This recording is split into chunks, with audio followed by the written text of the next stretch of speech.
जय हिंद साथियों। मैं आर के स्वामी आप सभी का स्वामी क्लासेस फाजिलिका में स्वागत करता हूं।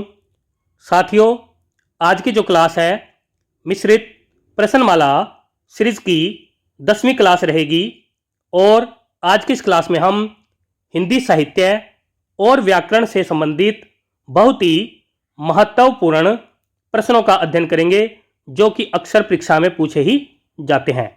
साथियों, आज की इस क्लास में आपको बहुत कुछ नया सीखने को मिलेगा, इसलिए वीडियो के अंत तक जुड़े रहें। वीडियो को लाइक और शेयर अवश्य करें। अगर आप हमारे YouTube चैनल पर नए हो तो चैनल को सब्सक्राइब करें, बेल आइकन को अवश्य दबाएं ताकि आप तक नई क्लास का नोटिफिकेशन पहुंच सके। वीडियो से संबंधित PDF प्राप्त करने के लिए हमारे टेलीग्राम चैनल को ज्वाइन करें, जहां पर आपको सभी वीडियो से संबंधित PDF प्राप्त हो जाएगी। तो शुरू करते हैं आज की क्लास। देखते हैं पहला क्वेश्चन। क्वेश्चन नंबर 1, गबन और गोदान उपन्यास किसके हैं? ए विकल्प में हैं जयशंकर प्रसाद जी, बी विकल्प में हैं मुंशी प्रेमचंद जी, सी विकल्प में हैं महादेवी वर्मा जी और डी विकल्प में हैं मैथिली शरण गुप्त जी। क्या उत्तर सही होना चाहिए? क्वेश्चन नंबर 1 का उत्तर जो साथी बी विकल्प को चुन रहे हैं बिल्कुल सही है, यानी कि यह दोनों उपन्यास मुंशी प्रेमचंद जी के माने जाते हैं। आगे देखते हैं next question. Question number 2, Kamayani महाकाव्य किसका है? ए विकल्प में है सुमित्रानंदन पंत जी, बी विकल्प में है निराला जी, सी विकल्प में है जयशंकर प्रसाद जी और डी विकल्प में है उदय शंकर भट्ट जी। क्या उत्तर सही होना चाहिए? क्वेश्चन नंबर 2 का उत्तर जो साथी सी विकल्प को चुन रहे हैं बिल्कुल सही है, यानी कि यह महाकाव्य जयशंकर प्रसाद जी का माना जाता है। आगे देखते हैं नेक्स्ट क्वेश्चन।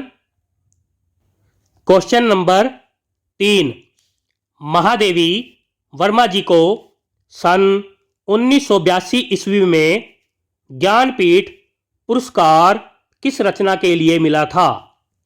ए विकल्प में है निर्जा, बी विकल्प में है निहार, सी विकल्प में है दीपशिखा और डी विकल्प में है यामा। क्या उत्तर सही होना चाहिए? सभी साथी उत्तर देंगे। क्वेश्चन नंबर 3 का उत्तर जो साथी डी विकल्प को चुन रहे हैं बिल्कुल सही है, यानी कि यामा रचना के लिए महादेवी वर्मा जी को सन 1982 ईस्वी में ज्ञानपीठ पुरस्कार प्राप्त हुआ था। आगे देखते हैं नेक्स्ट क्वेश्चन। क्वेश्चन नंबर 4, निम्नलिखित में से कौन सी रचना भारतेंदु हरिश्चंद्र जी की नहीं है? ए विकल्प में है भारत जननी, बी विकल्प में है अंधेर नगरी, सी विकल्प में है भारत दुर्दशा और डी विकल्प में है रस कलश। क्या उत्तर सही होना चाहिए? क्वेश्चन नंबर 4 का उत्तर जो साथी डी विकल्प को चुन रहे हैं बिल्कुल सही है, यानी कि रस कलश रचना भारतेंदु हरिश्चंद्र जी की नहीं है। रस कलश रचना हरिओध जी की मानी जाती है। आगे देखते हैं नेक्स्ट क्वेश्चन। क्वेश्चन नंबर 5, वेद की हिंसा न भवती किसकी रचना है? ए विकल्प में है निराला जी, बी विकल्प में है भारतेंदु हरिश्चंद्र जी, सी विकल्प में है बिहारी जी और डी विकल्प में है सुमित्रानंदन पंत जी। क्या उत्तर सही होना चाहिए? सभी साथी उत्तर देंगे। क्वेश्चन नंबर 5 का उत्तर जो साथी बी विकल्प को चुन रहे हैं, बिल्कुल सही है। यानी कि यह रचना भारतेंदु हरीशचंद्र जी की मानी जाती है। आगे देखते हैं नेक्स्ट क्वेश्चन, क्वेश्चन नंबर 6। प्रेम प्रपंच और पद्म प्रसून किसकी रचनाएं हैं? ए विकल्प में है उपेंद्र नाथ अस्क जी, बी विकल्प में है यशपाल जी, सी विकल्प में है हरिओध जी और डी विकल्प में है विष्णु प्रभाकर जी। क्या उत्तर सही होना चाहिए? क्वेश्चन नंबर 6 का उत्तर जो साथी सी विकल्प को चुन रहे हैं, बिल्कुल सही है। यानी कि यह दोनों रचनाएं हरिओध जी की मानी जाती है। आगे देखते हैं next question, question number 7। Anamika, Parimal और गीतिका किसकी रचनाएं हैं? ए विकल्प में है निराला जी, बी विकल्प में है तुलसीदास जी, सी विकल्प में है अज्ञा जी और डी विकल्प में है मैथिली शरण गुप्त जी। क्या उत्तर सही होना चाहिए? क्वेश्चन नंबर 7 का उत्तर देंगे सभी साथी। अनामिका, परिमल और गीतिका किसकी रचनाएं हैं? क्वेश्चन नंबर 7 का उत्तर जो साथी ए विकल्प को चुन रहे हैं, बिल्कुल सही है। यानी कि यह तीनों रचनाएं निराला जी की मानी जाती है। आगे देखते हैं नेक्स्ट क्वेश्चन, क्वेश्चन नंबर 8। निम्नलिखित में से कौन सा विकल्प गलत है? ए विकल्प में है जयशंकर प्रसाद जी, आराधना, बी विकल्प में है दिनकर जी, रश्मि रथी, सी विकल्प में है मैथिली शरण गुप्त जी, साकेत और डी विकल्प में है हरिओध जी, प्रिय प्रवास। क्या उत्तर सही होना चाहिए? सभी साथी उत्तर देंगे। क्वेश्चन नंबर 8 का उत्तर जो साथी ए विकल्प को चुन रहे हैं, बिल्कुल सही है। यानी कि ए विकल्प गलत है। आराधना जो रचना है जयशंकर प्रसाद जी की नहीं है। आराधना निराला जी की रचना मानी जाती है। रश्मि रथी दिनकर जी की रचना है, बिल्कुल सही है। साकेत मैथिली शरण गुप्त जी की रचना है, यह भी बिल्कुल सही था। प्रिय प्रवास हरिओध जी की रचना मानी जाती है, यह भी बिल्कुल सही है। सभी साथी याद कर लेंगे 8 नंबर क्वेश्चन का सही उत्तर है ए विकल्प। आगे देखते हैं नेक्स्ट क्वेश्चन, क्वेश्चन नंबर 9। संस्कृति के 4 अध्याय किसकी रचना है? ए विकल्प में है जयशंकर प्रसाद जी, बी विकल्प में है आचार्य रामचंद्र शुक्ल जी, सी विकल्प में है सूर्यकांत त्रिपाठी निराला जी और डी विकल्प में है रामधारी सिंह दिनकर जी। क्या उत्तर सही होना चाहिए? क्वेश्चन नंबर 9 का उत्तर जो साथी डी विकल्प को चुन रहे हैं, बिल्कुल सही है। यानी कि यह रचना रामधारी सिंह दिनकर जी की मानी जाती है। आगे देखते हैं next question, question number 10। Rasagya Ranjan किसकी रचना है? ए विकल्प में है धर्मवीर भारती जी, बी विकल्प में है महावीर प्रसाद द्विवेदी जी, सी विकल्प में है डॉक्टर राम कुमार वर्मा जी और डी विकल्प में है आचार्य रामचंद्र शुक्ल जी। क्या उत्तर सही होना चाहिए? सभी साथी उत्तर देंगे। क्वेश्चन नंबर 10 का उत्तर जो साथी बी विकल्प को चुन रहे हैं, बिल्कुल सही है। यानी कि यह रचना महावीर प्रसाद द्विवेदी जी की मानी जाती है। आगे देखते हैं नेक्स्ट क्वेश्चन, क्वेश्चन नंबर 11 है। अशोक के फूल किसकी रचना है? ए विकल्प में है भारतेंदु हरीश चंद्र जी, बी विकल्प में है हजारी प्रसाद द्विवेदी जी, सी विकल्प में है चंद्रधर शर्मा गुलेरी जी और डी विकल्प में है विष्णु प्रभाकर जी। क्या उत्तर सही होना चाहिए? क्वेश्चन नंबर 11 का उत्तर जो साथी बी विकल्प को चुन रहे हैं बिल्कुल सही है, यानी कि यह रचना हजारी प्रसाद द्विवेदी जी की मानी जाती है। आगे देखते हैं नेक्स्ट क्वेश्चन, क्वेश्चन नंबर 12 है। स्कंदगुप्त नाटक किसका है? ए विकल्प में है विष्णु प्रभाकर जी, बी विकल्प में है सुमित्रानंदन पंत जी, सी विकल्प में है जयशंकर प्रसाद जी और डी विकल्प में है मैथिली शरण गुप्त जी। क्या उत्तर सही होना चाहिए? क्वेश्चन नंबर 12 का उत्तर जो साथी सी विकल्प को चुन रहे हैं बिल्कुल सही है, यानी कि यह नाटक जयशंकर प्रसाद जी का माना जाता है। आगे देखते हैं नेक्स्ट क्वेश्चन, क्वेश्चन नंबर 13 है। भारत भारती और यशोधरा किसकी रचनाएं हैं? ए विकल्प में है आचार्य रामचंद्र शुक्ल जी, बी विकल्प में है धर्मवीर भारती जी, सी विकल्प में है मैथिली शरण गुप्त जी और डी विकल्प में है महादेवी वर्मा जी। क्या उत्तर सही होना चाहिए? भारत भारती और यशोधरा किसकी रचनाएं हैं?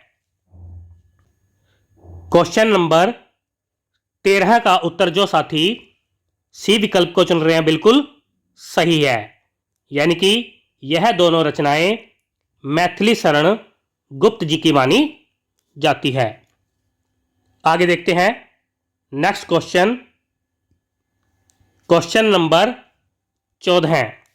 शब्द रसायन किसकी रचना है? ए विकल्प में है महादेवी वर्मा जी, बी विकल्प में है हरिओध जी, सी विकल्प में है देव कवि जी, डी विकल्प में है मैथिली शरण गुप्त जी। क्या उत्तर सही होना चाहिए? क्वेश्चन नंबर 14 का उत्तर जो साथी सी विकल्प को चुन रहे हैं बिल्कुल सही है, यानी कि यह रचना देव कवि जी की मानी जाती है। आगे देखते हैं नेक्स्ट क्वेश्चन, क्वेश्चन नंबर 15 है। सूरज का 7वां घोड़ा किसकी रचना है? ए विकल्प में है उषा प्रियवंदा जी, बी विकल्प में है विष्णु प्रभाकर जी, सी विकल्प में है हरिशंकर परसाई जी और डी विकल्प में है धर्मवीर भारती जी। क्या उत्तर सही होना चाहिए? सभी साथी उत्तर देंगे। क्वेश्चन नंबर 15 का उत्तर जो साथी डी विकल्प को चुन रहे हैं बिल्कुल सही है, यानी कि यह रचना धर्मवीर भारती जी की मानी जाती है। आगे देखते हैं नेक्स्ट क्वेश्चन, क्वेश्चन नंबर 16 है। देवदास उपन्यास किसका है? ए विकल्प में है आचार्य रामचंद्र शुक्ल जी, बी विकल्प में है महावीर प्रसाद द्विवेदी जी, सी विकल्प में है शरत चंद्र चट्टोपाध्याय जी और डी विकल्प में है मुंशी प्रेमचंद जी। क्या उत्तर सही होना चाहिए? सभी साथी उत्तर देंगे। क्वेश्चन नंबर 16 का उत्तर जो साथी सी विकल्प को चुन रहे हैं बिल्कुल सही है, यानी कि यह उपन्यास शरत चंद्र चट्टोपाध्याय जी का माना जाता है। आगे देखते हैं next question, question number 17। Panchvati और जयद्रथ वध किसकी रचनाएं हैं?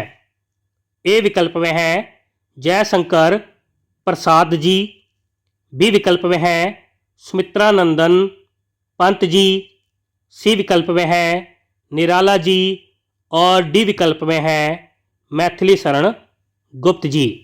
क्या उत्तर सही होना चाहिए? क्वेश्चन नंबर 17 का उत्तर जो साथी डी विकल्प को चुन रहे हैं बिल्कुल सही है।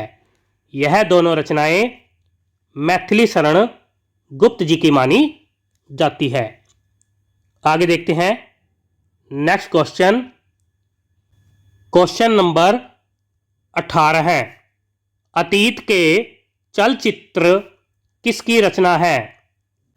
ए विकल्प में है हरिओध जी, बी विकल्प में है भवानी प्रसाद मिश्र जी, सी विकल्प में है महादेवी वर्मा जी और डी विकल्प में है सियाराम शरण गुप्त जी। क्या उत्तर सही होना चाहिए? क्वेश्चन नंबर 18 का उत्तर जो साथी सी विकल्प को चुन रहे हैं बिल्कुल सही है, यानी कि यह रचना महादेवी वर्मा जी की मानी जाती है। आगे देखते हैं next question, question number 19। Ramdhari Singh Dinkar ji को सन 1959 ईस्वी में किस रचना के लिए साहित्य अकादमी पुरस्कार मिला था? ए विकल्प में है उर्वशी, बी विकल्प में है रश्मि रथी, सी विकल्प में है कुरुक्षेत्र, डी विकल्प में है संस्कृति के 4 अध्याय। क्या उत्तर सही होना चाहिए? सभी साथी उत्तर देंगे। क्वेश्चन नंबर 19 का उत्तर जो साथी डी विकल्प को चुन रहे हैं बिल्कुल सही है, यानी कि संस्कृति के 4 अध्याय रचना के लिए दिनकर जी को सन 1959 ईस्वी में साहित्य अकादमी पुरस्कार प्राप्त हुआ था। आगे देखते हैं next question, question number 20। Chandragupta नाटक किसका है? ए विकल्प में है मोहन राकेश जी, बी विकल्प में है जयशंकर प्रसाद जी, सी विकल्प में है भीष्म साहनी जी, डी विकल्प में है दिनकर जी। क्या उत्तर सही होना चाहिए? सभी साथी उत्तर देंगे। क्वेश्चन नंबर 20 का उत्तर जो साथी बी विकल्प को चुन रहे हैं बिल्कुल सही है, यानी कि यह नाटक जयशंकर प्रसाद जी का माना जाता है। आगे देखते हैं नेक्स्ट क्वेश्चन, क्वेश्चन नंबर 21। अवधी बोली किस अपभ्रंश से विकसित हुई है?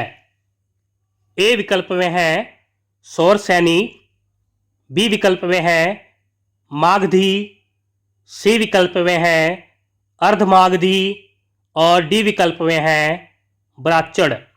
क्या उत्तर सही होना चाहिए? क्वेश्चन नंबर 21 का उत्तर जो साथी सी विकल्प को चुन रहे हैं बिल्कुल सही है, यानी कि अर्धमागधी अपभ्रंश से अवधी बोली का विकास हुआ है।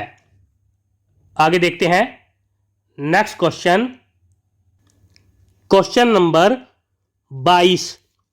निम्नलिखित में से वर्तनी की दृष्टिकोण से शुद्ध शब्द है?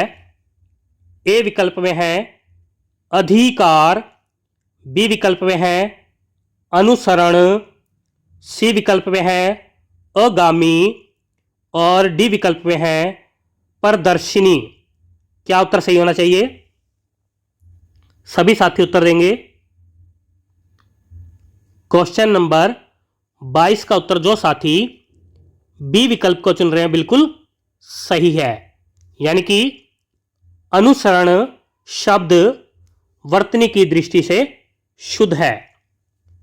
अधिकार नहीं होता, अधिकार होता है। आगामी नहीं, आगामी होता है। इसके साथ ही प्रदर्शनी नहीं, प्रदर्शनी होता है। प्रदर्शनी होता है। सभी साथी याद कर लेंगे। आगे देखते हैं नेक्स्ट क्वेश्चन। Question number 23। रंगीला शब्द में किस प्रत्यय का प्रयोग हुआ है? ए विकल्प में है ईला, बी विकल्प में है ला, सी विकल्प में है गीला और डी विकल्प में है इनमें से कोई नहीं। क्या उत्तर सही होना चाहिए? क्वेश्चन नंबर 23 का उत्तर जो साथी ए विकल्प को चुन रहे हैं, बिल्कुल सही है। यानी कि रंगीला शब्द में ईला प्रत्यय का प्रयोग हुआ है। आगे देखते हैं नेक्स्ट क्वेश्चन। Question number 24। द्वंद्व समास में कौन सा पद प्रधान होता है? ए विकल्प में है पहला पद, बी विकल्प में है उत्तर पद, सी विकल्प में है दोनों पद और डी विकल्प में है अन्य पद। क्या उत्तर सही होना चाहिए? क्वेश्चन नंबर 24 का उत्तर जो साथी सी विकल्प को चुन रहे हैं, बिल्कुल सही है। यानी कि द्वंद्व समास में दोनों पद प्रधान होते हैं। आगे देखते हैं नेक्स्ट क्वेश्चन। Question number 25। आंख का पर्यायवाची शब्द नहीं है। ए विकल्प में है नेत्र, बी विकल्प में है दृग्ग, सी विकल्प में है अक्षी और डी विकल्प में है विट्टप। क्या उत्तर सही होना चाहिए? सभी साथी उत्तर देंगे। क्वेश्चन नंबर 25 का उत्तर जो साथी डी विकल्प को चुन रहे हैं, बिल्कुल सही है। यानी कि विट्टप शब्द आंख का पर्यायवाची नहीं है। विट्टप वृक्ष का पर्यायवाची माना जाता है। आगे देखते हैं नेक्स्ट क्वेश्चन। Question number 26। सलील, उद्दक, पाथ और अप किसके पर्यायवाची शब्द है? ए विकल्प में है बादल, बी विकल्प में है पानी, सी विकल्प में है नदी और डी विकल्प में है हवा। क्या उत्तर सही होना चाहिए? सभी साथी उत्तर देंगे। क्वेश्चन नंबर 26 का उत्तर जो साथी बी विकल्प को चुन रहे हैं, बिल्कुल सही है। यानी कि यह सभी पानी के पर्यायवाची हैं। आगे देखते हैं नेक्स्ट क्वेश्चन। Question number 27। सम शब्द का विलोम शब्द कौन सा है? ए विकल्प में है असम, बी विकल्प में है कसम, सी विकल्प में है विषम और डी विकल्प में है उपर्युक्त सभी।